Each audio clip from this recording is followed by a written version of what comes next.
आज एक बार और हम सीखेंगे संधि और समास में अंतर क्या है। ये तो तय है कि दोनों में जोड़ होता है, दोनों में मेल होता है, दोनों में दो व्यक्ति या दो हाथ या दो शब्दों का मेल होता है या फिर दो स्वरों का मेल होता है, लेकिन मेल होता है दोनों में। इसमें ये बात तय है। समानता क्या है कि दोनों में मेल होता है। अब ये देखना है कि मेल किस तरह का होता है, संधि में किस तरह का मेल होता है और समास में किस तरह का मेल होता है।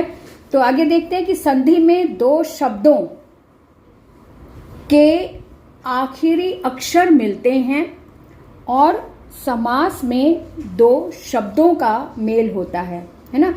तो इसको इस तरह से थोड़ा सा एग्जाम्पल अगर मैं दूं कि संधि में जो मेल होता है दो दोस्तों के बीच में होता है। जब दो दोस्त हाथ बढ़ाते हैं शेक हैंड के लिए, एक उधर से हाथ आता है और एक इधर से हाथ आता है और दोनों हाथ इस तरह से मिलते हैं, यानी कि संधि का मतलब दो दोस्त आपस में हैंड शेक कर रहे हैं, है ना।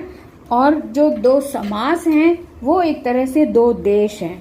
जब दो देश आपसी रंजिश भूलकर मिलते हैं, यानी कि जिस तरह से दो दोस्त मिलते हैं तो वो एक ये देश और ये देश मिल जाते हैं और बीच में जो रंजिश होती है उसको हम रिमूव कर देते हैं, तो वहाँ पर दो देश समास बन जाते हैं। अब दो दोस्तों के बीच में जब दुश्मनी हट जाती है तो दो शब्द एक हो जाते हैं, यानी कि दो दोस्तों के दिल एक हो जाते हैं, है ना।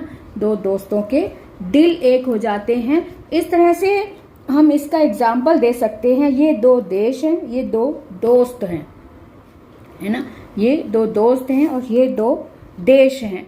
जो देशों के बीच में जो मन मुटाव होता है, बीच में ये एक देश है, ये एक देश है, इसके बीच में जो भी मन मुटाव है उसको हमने हटा दिया, रिमूव कर दिया और दो देश करीब आ गए, दोस्त बन गए। अब यहाँ पर दो दोस्त हैं, पर्सन, दो व्यक्ति हैं। दो व्यक्तियों के बीच में कोई मन मुटाव था, कोई मतभेद था, उसको हमने हटा दिया और इसने भी अपना हाथ बढ़ाया और इसने भी अपना हाथ बढ़ाया और मेल किया, शेक हैंड किया और दोनों दोस्त एक हो गए, दिल मिल गए दोनों के। तो इस तरह से यानी कि दोनों में मेल होता है, जोड़ होता है। इधर दोस्ती का दो देश मिल जाते हैं, दो व्यक्ति मिल जाते हैं, दो दिल मिल जाते हैं, तो इस तरह से मेल हो जाता है। अब देखते हैं कि भाषा में इसका क्या काम है। भाषा में संधि क्या होती है और भाषा में समास क्या होते हैं। तो संधि में हमने देखा कि दो शब्द मिलते हैं। शब्द जैसे कि यहाँ पर हमने एक शब्द दे दिया कि विद्यालय, है ना। शब्द एक हमने दे दिया विद्या प्लस आलय। अब यहाँ पर भी आ है, यहाँ पर भी आ है। इस अक्षर में भी जो आ है ये आ, और इस अक्षर इसमें भी जो आ है, इन दोनों को हमने प्लस कर दिया तो इन दोनों का एक अक्षर एक बड़ा दीर्घ आ हो गया, एक बड़ा दीर्घ आ हो गया। अब दोनों का एक हो गया तो एक ही जगह पर हम आ लिखेंगे ना, तो इसका मतलब इस शब्द को हमने इस तरह से लिखा तो ये बन गया विद्यालय।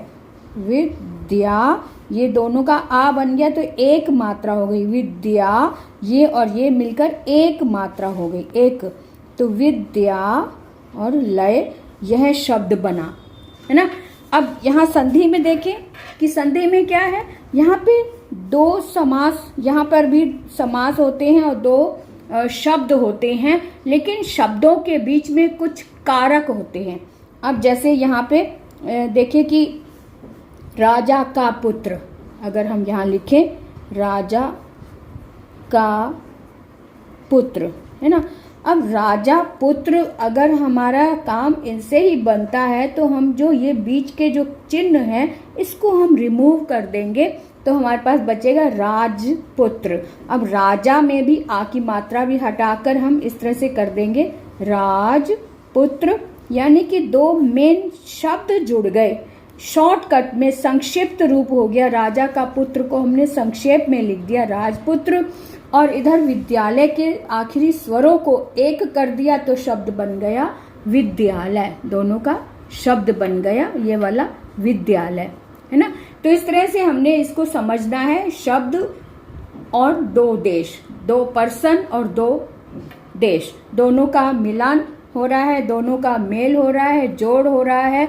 जहां मेल हो रहा है, जोड़ हो रहा है, वहीं पर संधि है और वहीं पर समास भी है। तो हमने देखा कि इन दोनों आखिरी अक्षरों को, यानी ये दो हाथ हैं, इन दोनों हाथों को हमने मिलाकर एक हाथ कर दिया, यानी ये इसकी ताकत बन गई। ये दो शब्द एक बन गए, विद्यालय बन गया। इनका स्वर एक हो गए, एक स्वर हो गया। अब जो बात करेंगे वो एक स्वर में बात करेंगे, यानी एक दूसरे का सपोर्ट करेंगे। अब यहाँ पर ये राजपुत्र, यानी कि ये एक राजा है और ये एक राजा, दो देश हैं। दोनों देश के बीच में जो का था वो उसको हमने हटा दिया, दो देश एक हो गए, यानी कि दो दोस्त ये एक हो गए। दो दोस्त जो हैं वो करीब आ गए, है ना। ये दो, ये एक देश और ये एक देश, बीच का मनमुटाव इनका खत्म हो गया, क्रॉस हो गया और दो दोस्त, दो जो देश हैं वो दोस्त हो गए। अब यहाँ पे देखो, आगे देखते हैं, विद्यालय ये वही है। यहाँ पर यथासंभव, अब यथासंभव मतलब जितना संभव हो सके। तो यथासंभव, दो शब्द यथा और संभव, इन दोनों को अब जितना संभव हो सके, ये बीच जितना वगैरह को हटा दिया, संभव जितना यानी जितना, संभव इन दोनों को हमने मिला दिया, हो सके को हमने हटा दिया, सकने वाली बात को हटाकर यथा संभव ये दो एक कर दिया, इनको संक्षिप्त रूप कर दिया।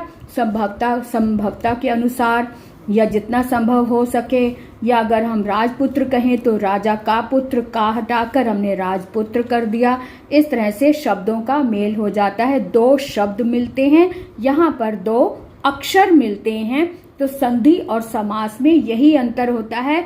अब हम देखेंगे कि संधि के भेद कितने होते हैं और समास के भेद अलग से देखेंगे। इससे पहले हम संधि देखते हैं कि संधि के भेद कितने होते हैं। अब हम देखेंगे कि संधि के भेद कितने होते हैं। संधि के तीन भेद होते हैं, एक स्वर, एक व्यंजन और एक होता है विसर्ग।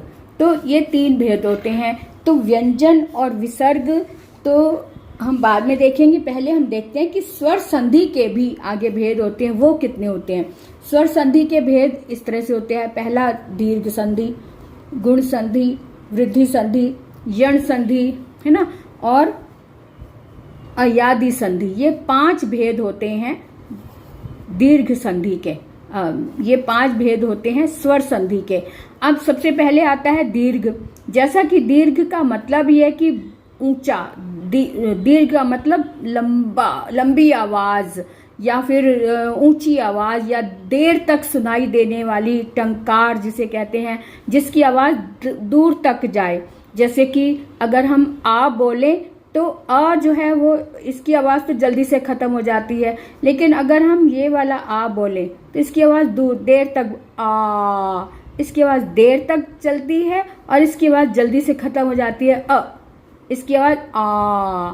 तो देर तक जिसकी आवाज सुनाई दे वो होता है दीर्घ, और जो जल्दी से जिसकी आवाज खत्म हो जाए वो होता है ह्रस्व। तो इसके भी स्वरों के भेद होते हैं, ह्रस्व और दीर्घ। ये होता है दीर्घ और जो छोटा है वो होता है ह्रस्व। तो ये ह्रस्व है, ये दीर्घ है ना।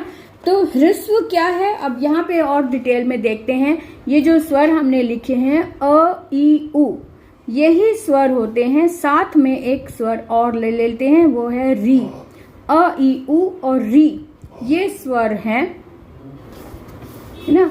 तो अ ई उ और री ये ह्रस्व स्वर हैं और इन्हीं का दीर्घ रूप होता है आ, ई, उ, और री को भी इस तरह से डबल कर देते हैं नीचे से, तो ये री, आ, ई, उ, री। यानी कि दीर्घ स्वर में दुगना समय लगता है, दीर्घ स्वर में दुगना समय लगता है बोलने में, और ह्रस्व स्वर को बोलने में एक गहरा समय लगता है, यानी एक मात्रा वाला समय लगता है, एक मात्रा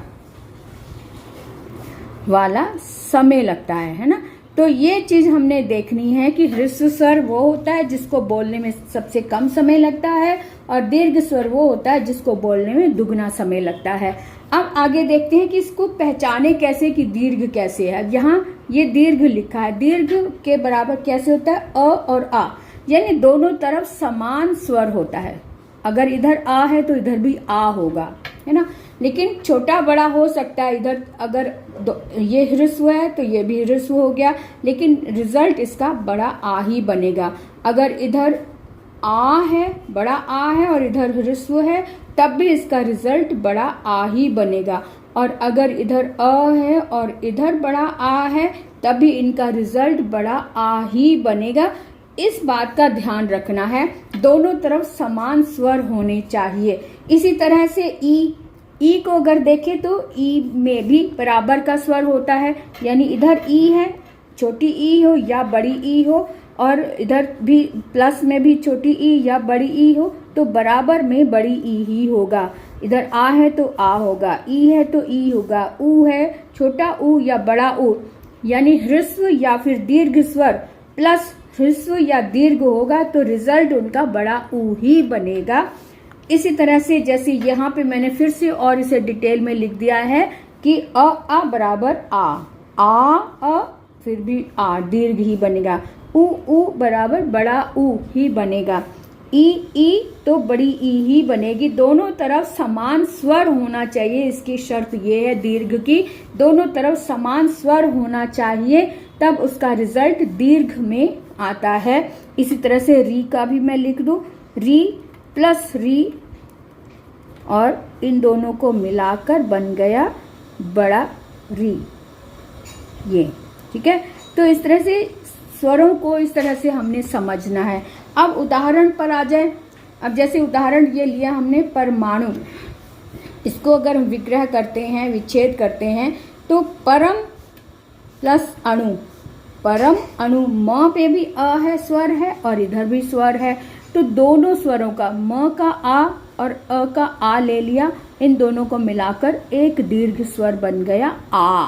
अब इनको जोड़ेंगे तब ये म में आ, ये जो आ है ये मात्रा बनकर इसमें जुड़ जाएगा और शब्द बन जाएगा परमाणु।